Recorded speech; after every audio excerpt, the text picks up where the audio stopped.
Assalamualaikum warahmatullahi wabarakatuh. Halo kelas 10 IPS, kembali lagi di pelajaran saya, pelajaran biologi LM. Mudah-mudahan semuanya selalu dalam keadaan sehat di rumah.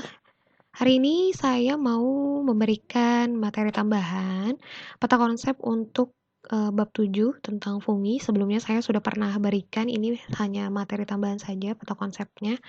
Ya, kita next. Nah, kamu jangan lupa komen di Google Classroom untuk menandakan kalau kamu hadir. Ya, ketika kamu lihat pelajaran ini, ketika kamu lihat video ini pada saat jam pelajaran, jangan lupa komen di Google Classroom, kemudian kamu tulis nama lengkap, kemudian tulis hadir. Contohnya, misalnya Firky Suara, kemudian tulis hadir. Seperti itu. Sesuai dengan komitmen belajar kita.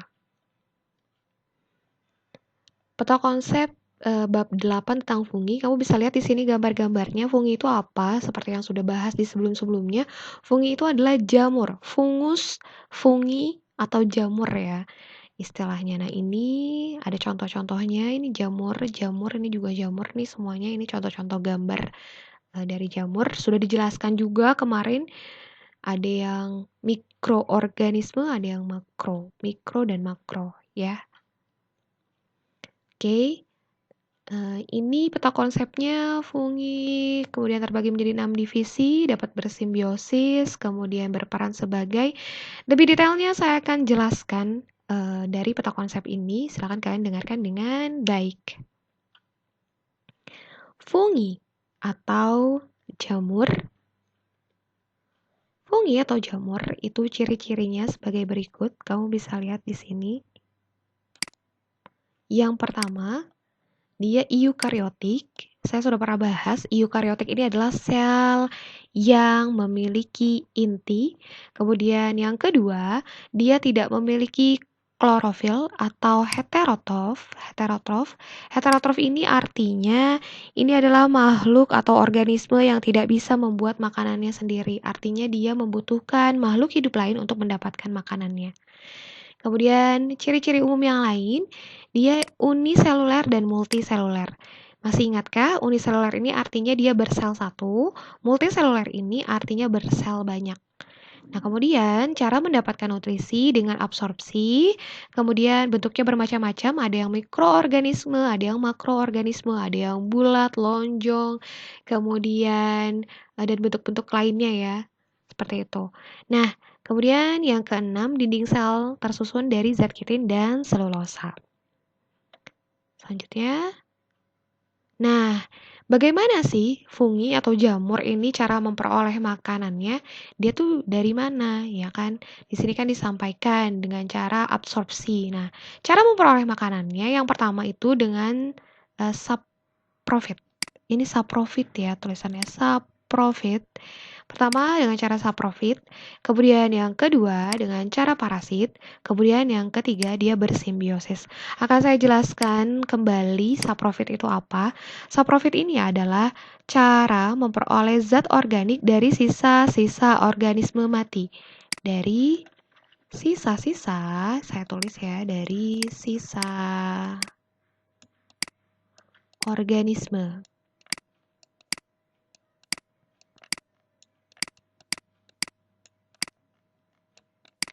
Oke, dari sisa organisme.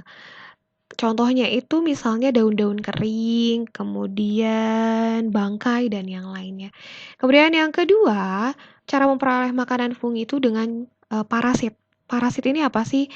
Ini adalah cara memperoleh zat organik dari organisme hidup lain atau dia inang ya, tapi si jamur ini merugikan organisme tersebut. Ya. Si jamur ini merugikan organisme tersebut. Jadi dia nebeng ya di tempat tumbuhan yang lain, tapi ini merugikan. Dia ngambil nutrisi tumbuhan tersebut sehingga tumbuhan tersebut bisa mati. Ini yang parasit. Nah, kemudian bersimbiosis. Oke, kalau bersimbiosis dia hampir sama, yaitu memperoleh zat organik dari organisme hidup yang lain inang, ya. Tapi kalau yang parasit ini merugikan, kalau yang bersimbiosis dia menguntungkan. Jadi dia nebeng di tumbuhan lain, tapi tumbuhan tersebut malah menguntungkan buat tumbuhan tersebut gitu. Bisa dapat nutrisi ya, kemudian berkembang jadi lebih baik. Nah, ini yang bersimbiosis. Jadi cara memperoleh makanannya yang pertama saprofit, yang kedua bersimbiosis, yang kedua parasit, maaf, yang kemudian yang ketiga bersimbiosis. Oke, saya lanjutkan. Nah, struktur dan fungsi tubuh fungi atau jamur. Yang mikro maupun yang makro, yang jamur kecil ya, yang menggunakan mikroskop ataupun yang terlihat jelas, struktur tubuhnya itu sama ya. Yang pertama memiliki hifa atau benang-benang halus. Kemudian yang kedua, struktur tubuh fungi itu ada septum atau septa yang artinya sekat atau dinding. Kemudian yang ketiga ada hifa senositik. Ini adalah hifa yang tidak berseptum. Kemudian ada miselium atau miselia. Ini artinya hifa yang bercabang membentuk anyaman. Kemudian ada miselium vegetatif. Ini artinya miselium yang dapat menyerap makanan. Kemudian miselium generatif yang menghasilkan spora. Kemudian ada Haustorium atau Haustoria ini adalah ujung hifa yang dapat menyerap air. Fungi, jamur, ini dapat berperan sebagai yang pertama itu dekomposer, yang kedua bahan makanan, kemudian yang ketiga parasit. Saya jelaskan satu persatu. Dekomposer ini artinya sebagai apa? Ini artinya dekomposer atau pengurai ya. Dekomposer atau pengurai. Saya tulis pengurai. Ini artinya adalah organisme yang memakan organisme lain, ya, organisme lain yang sudah mati dan produk-produk limbah yang lainnya. Ini dia sebagai pengurai, sebagai dekomposer. Ya. Kemudian sebagai bahan makanan, ini banyak yang makro, tumbuhan yang makro, tumbuhan jamur yang fungi, bukan tumbuhan, dia bukan termasuk tumbuhan. Fungi yang makro, yang besar, yang terlihat ini sebagai bahan makanan yang sering kamu lihat kan. Jamur kuping ya, dan jamur-jamur yang lainnya, jenis-jenisnya. Ya banyak. Kemudian parasit. Ya, ini dia seperti yang sudah dijelaskan sebelumnya, ini merugikan. Ya, merugikan untuk tumbuhan yang lain ataupun manusia ataupun hewan. Ya, jadi dia merugikan. Oke, kita lanjut. Reproduksi jamur. Cara reproduksi jamur itu ada dua cara. Yang pertama, reproduksi secara seksual dilakukan dengan konjugasi. Kemudian yang kedua itu reproduksi dengan aseksual. Dilakukan melalui fragmentasi, pembentukan tunas, dan spora aseksual. Ini ada dua cara, seksual dan aseksual. Kalau yang seksual konjugasi, kalau yang aseksual dia fragmentasi, pembentukan tunas, dan spora aseksual. Seperti itu. Oke, kemudian di mana sih sebenarnya jamur tuh tinggalnya, habitatnya, tempat tinggalnya, dia munculnya tuh di mana aja sih? Di darat dan di laut, di tempat yang lembab, di tempat yang mengandung zat organik, di lingkungan yang asam ataupun yang manis, seperti itu. Nah, saya jelaskan kembali, fungi atau jamur itu dapat bersimbiosis, kan tadi sudah dijelaskan sebelumnya ya. Fungi itu dapat bersimbiosis.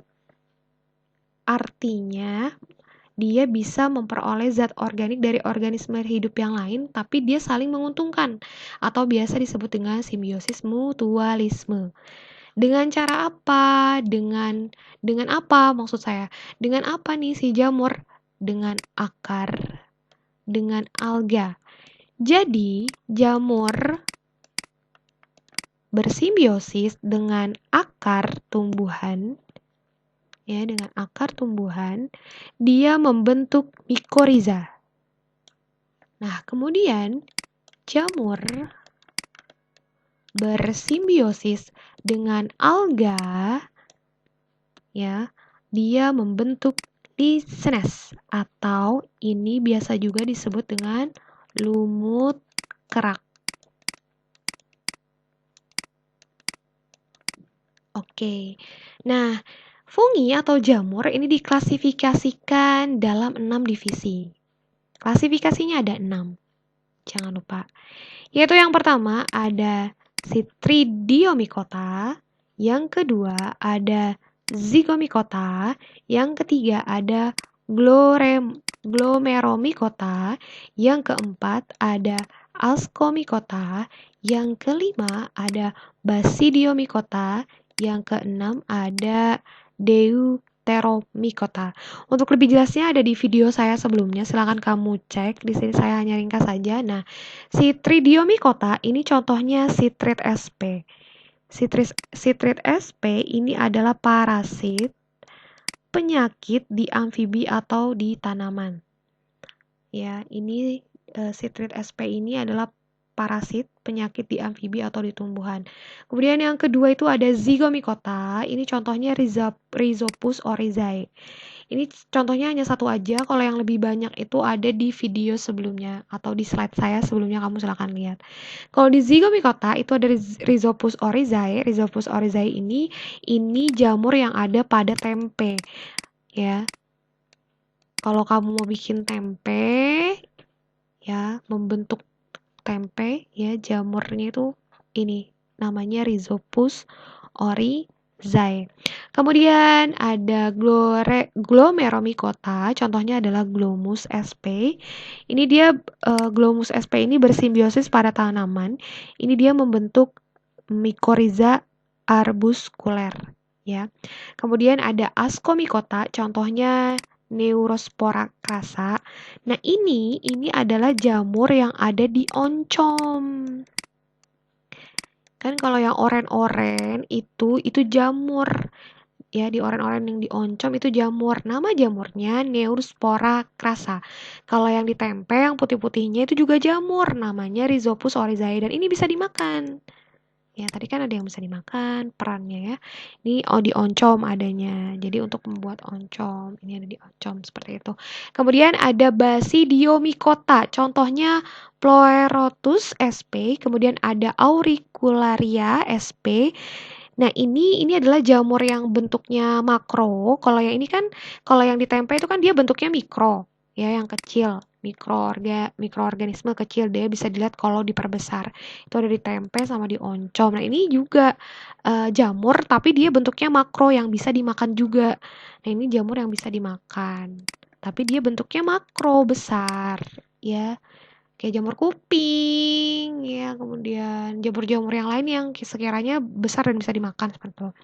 Kemudian Deuteromycota. Contohnya itu ada Epidermophyton Phlocossum.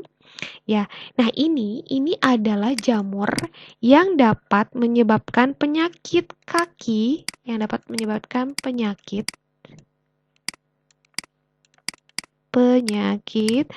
di kaki, di bagian kaki itu pada atlet. Jadi kalau misalnya kadang-kadang kaki kamu gatel, ya, terus kemudian bentuknya bercak-bercak, itu ada jamurnya. Nah, ini namanya Epidermophyton Phlocossum. Seperti itu. Nah, ini penjelasan dari saya. Nah, kira-kira ini adalah peta konsep dari fungi, ya. Tadi saya sudah jelaskan berperan sebagai ada 3 dekomposer, bahan makanan, parasit, kemudian dapat bersimbiosis dengan jamur dengan akar membentuk mycorrhiza, jamur dengan alga membentuk lisenes, kemudian terbagi menjadi 6 divisi klasifikasinya. Tadi saya sudah jelaskan juga Chytridiomycota, Zygomycota, Glomeromycota, Ascomycota, Basidiomycota, dan Deuteromycota. Seperti itu, ya. Semuanya sudah jelaskan. Kalau ada yang kurang jelas silakan bertanya. Terima kasih. Sekian dari saya. Wassalamualaikum warahmatullahi wabarakatuh. Semangat.